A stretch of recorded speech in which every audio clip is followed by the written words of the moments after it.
som, hein? E eu escolhi essa, Joel, porque a introdução dela é bem longa e dá pra destacar bem a bateria dos Rolling Stones. Olha mas isso. infelizmente a notícia não é boa. É muito triste, mas acabou de chegar a confirmação do falecimento do baterista dos Rolling Stones, o Charlie Watts.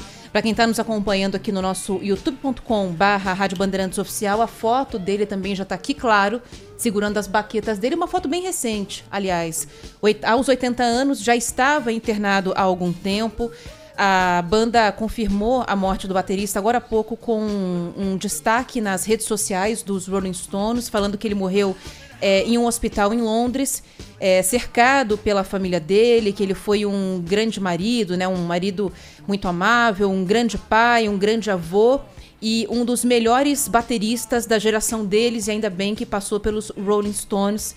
Que tristeza, hein, Ronald Gimenez? Boa tarde. Será que a gente precisa explicar o que representa os Rolling Stones para a música mundial, para a história da música, Ronald? Boa tarde a você. Cara, boa tarde, Joel, Ana, para os nossos ouvintes. Para que a gente tenha uma ideia, olha só como a banda é longeva, né? Os Rolling Stones são contemporâneos dos Beatles. Verdade. Só para você ter uma ideia, há quanto tempo Eles os Beatles todos na média de 80 anos de deixaram idade. de ser os Beatles, né? Pra gente sempre pensar num sonho e depois o sonho tinha acabado quando o primeiro John Lennon morreu.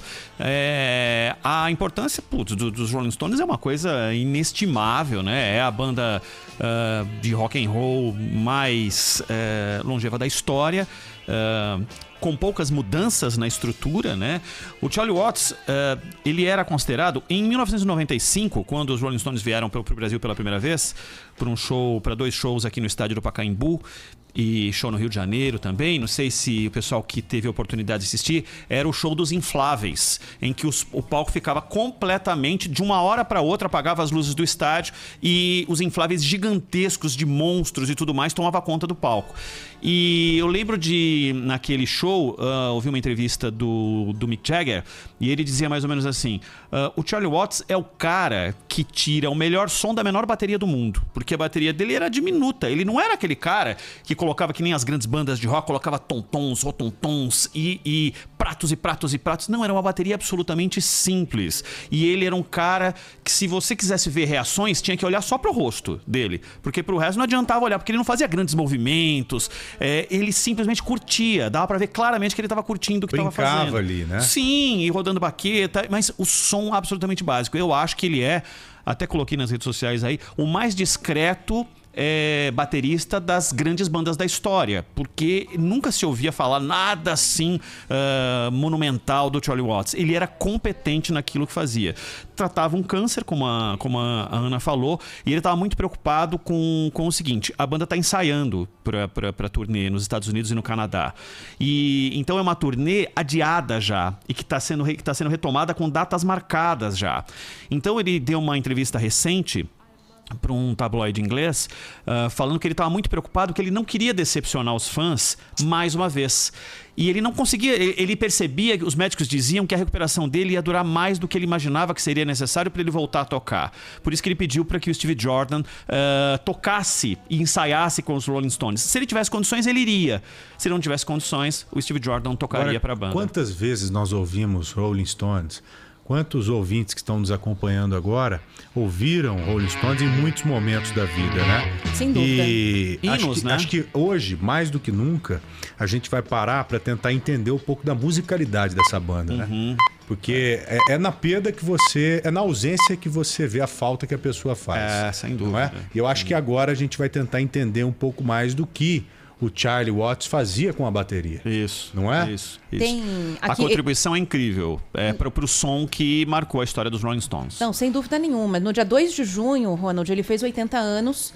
Tem um post aqui nas redes sociais do Mick Jagger, né, do vocalista da banda, dando parabéns pelos 80 anos.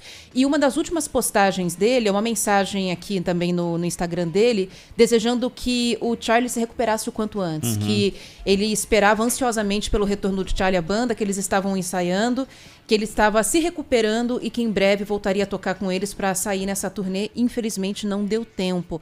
O ouvinte que tem muitos mandando mensagem pra gente aqui no nosso YouTube, até surpresos com a idade dele, né? Não parecia ter 80 anos. Não parecia. Eu vi um show dos Stones no Maracanã em 2016. Conservado pra caramba, não, né? de Sim, todos super. eles. Isso é uma característica deles todos da banda, né? Eu vi um show deles em 2016 no Maracanã. E foi o melhor show que eu vi na minha vida, sem dúvida nenhuma. Porque eles têm um pique no palco e tem um entrosamento que é um negócio que é difícil de explicar. Só mesmo as você não sendo décadas fã da possibilitam, banda. né? Não, eles tocaram juntos a vida inteira, né? Isso é família de verdade. Sem dúvida nenhuma. A experiência que eles conseguiram com esses anos todos, acho que acabaram fazendo com que eles brincassem no palco, né? Sim. Agora, eu tô impressionado com isso que o Ronald disse. O cara tirar o melhor som com a menor bateria. Era uma e geralmente bateria. você vê o cara com uma bateria gigante, aquele monte de É um espetáculo, baqueta né? E pá, batendo. A pra Ana tudo que é lado. gosta Aqui no também cara de ali. bandas de heavy metal e de bandas de rock mais tradicional, que não são tão pesadas. E a gente sabe as diferenças que elas que se apresentam, né? Veja a bateria, por exemplo, usada no Kiss. Veja a bateria usada no AC/DC. Na bateria usada no Queen, de Roger São Taylor. maiores. São baterias diferentes. A das bandas mais voltadas pro heavy metal são baterias gigantescas, né? Porque eles gostam muito de pratos e tontons e aquela bateria Faz parte do show. faz parte do espetáculo. E outros bateristas são mais discretos. O Charlie Watts eu considero que é o mais discreto de todos eles. Não só na estrutura da bateria, mas o que ele conseguia tirar daquele instrumento. Exatamente. Entendi. Uma pena, é uma grande perda, enfim. A gente lamenta aqui. Vai ficar na saudade agora, né? Vai ficar na saudade. Uma pena que essa turnê não se concretizou, né? Mas a turnê vai rolar. É certeza que eles vão fazer uma turnê em homenagem a Charlie Watts, porque a banda já não estava ensaiando com ele, por questões óbvias da saúde. Mas sem dúvida nenhuma, eles vão. A bateria tá mostrando no nosso YouTube aqui a bateria do. E ele já. E é uma né? foto bem recente. Com a certeza bateria. ele estava já muito próximo dos Pra você ter 80 uma ideia, anos. Parece que é uma bateria de quem tá iniciando. Parece. Quem tá olhando, a bateria tem um tom-tom. Tem alguns que colocam 8, 9, 10 tontons em volta. Explica o que é um tom-tom pro nosso ouvinte. Tem a caixa mais embaixo, o bumbo e o tom-tom é esse que tá mais em cima. É o mais alto dos instrumentos de percussão. É a parte menor da bateria. Isso. É uma espécie de tambor menor da bateria. Isso, exatamente. Pronto. É onde o Joel tá colocando. É o que tá mais alto entre os instrumentos de percussão, que são 3 ali, né?